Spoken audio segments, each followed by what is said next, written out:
great title for a film, Zombabe. I mean, I know what I was expecting before I watched it, but sadly, expectation did not meet reality.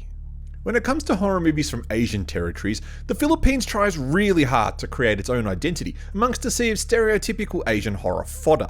Not relying on too much religion or cultural superstitions, Filipino horror tends to be a varied and mixed bag of ghosts and haunting films, with the occasional erotic slasher like Bula. There needs to be more movies like Bula, if I'm being honest. But this is the first Filipino horror flick that I can recall about zombies. I'm sure it's not really the first one ever made, but if there are others in existence, I doubt very highly they are anything like this. And after watching this movie, that's not a compliment. A group of resort workers are trapped on their idyllic beach during an unknown zombie outbreak. One of the workers, Pong, reminisces about a beautiful woman called Yasmin who visited their resort just before the outbreak occurred. With her charm, looks, and bubbly personality, Pong instantly fell in love with her, but that love was not reciprocated. One night while playing a tune on the beach, Pong discovers the freshly turned body of Yasmin. Fearing the rest of the resort workers will kill her, he hides her in his hut with his brother, while he desperately tries to restore her humanity by attempting to trigger her memory.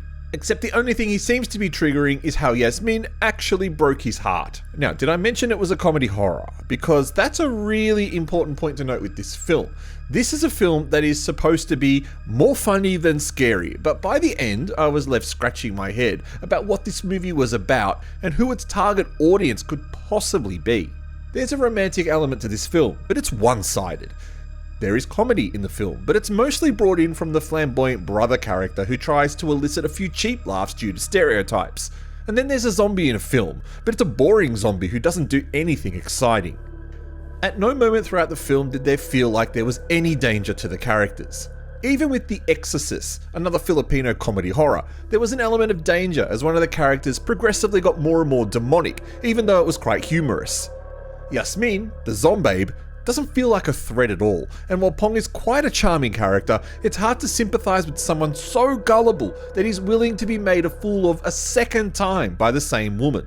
But perhaps the most annoying thing about the film, beyond the lack of decent laughs, the forgettable characters, and a lack of danger, is the way the movie is presented.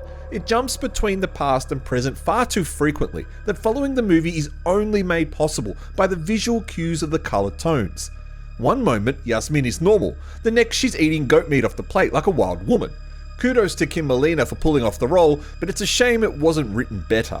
Also, if you're thinking that there's going to be a bit of skin because it's from Viva Films and it has the word babe in the title, then let me tell you that you're in for a massive disappointment. Yeah, I didn't enjoy this film at all. By the end, I just couldn't wait for it to be over. The run time for something like this was just far too long to be enjoyable. Perhaps trimming 20 minutes out of the film, creating a more memorable ending, because I'm really struggling to remember the ending right now, and playing up a bit more to the babe element might have saved this one. Otherwise, I would recommend The Exorcist instead. I'm the Artie Dans. You are watching Shockmania. Thank you for tuning in. Press like if you enjoyed the video, subscribe. Otherwise, catch you next time.